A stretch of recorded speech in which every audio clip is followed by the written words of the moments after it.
مرکز مطبوعات وزارت کار داخلی تاجیکستان خبر داد که در دو صدمه روز 14 نوامبر و یک صدمه شب 14 نوامبر در دوشنبه و دنغره و فرخور 3 نفر، یک مرد 28 ساله، یک دخترچه 7 ساله و یک زن 35 ساله جان باختند. بنا به اطلاع وزارت کار داخلی روز 16 نوامبر سال 2022 تخمینا ساعت 16:20 راننده ماشین تمغه مرسدس بنز وایسدینوف روز بوی سال تولدش 1994 ساکن شهر دوشنبه هنگام حرکت از طرف کوچه 50 سالگی تاجیکستان به سمت کوچه فردوسی پایتخت از عهده اداره واسطه نقلیات نبرآمده پیادهگر احمدوف بلال سال تولدش 1994 ساکن شهر دوشنبه را پخش نموده است. در نتیجه پیادهگر احمدوف جراحت‌های گوناگون جسمانی برداشته در بیمارخانه به هلاکت رسیده است. این چنین 16 نوامبر سال 2022 تخمین ساعت 13:30 راننده ماشین تمغه مرسدس بنز نور محمدزاده کامل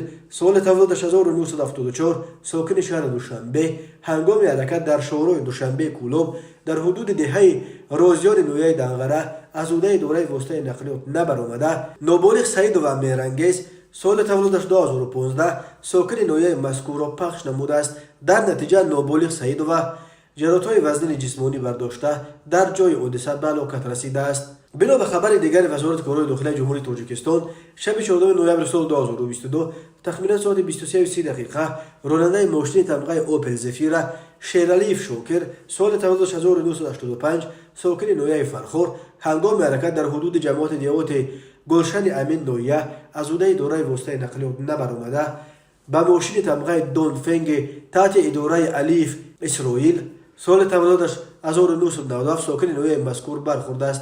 در نتیجه مسافر ماشین تمغه اوپل زفیره خورسال شوکرزاده شهریار سال تولدش 2016 و شوکرزاده ابوبکر سال تولدش 2017 جراحت‌های جسمانی برداشته در بیمارخانه بستری گردیدند. مسافر دیگر ماشین مذکور رحمت و مرجانه سال تولدش 1987 ساکن نویه مذکور جراحت وزن جسمانی برداشته در بیمارخانه به هلاکت رسیده است. تحقیق این حادثه ها ادامه دارد. هر سال بر اثر صدمه ها در راههای تاجیکستان تا 400 نفر به هلاکت رسیده، بیش از 1200 تن دیگر معیوب می شوند.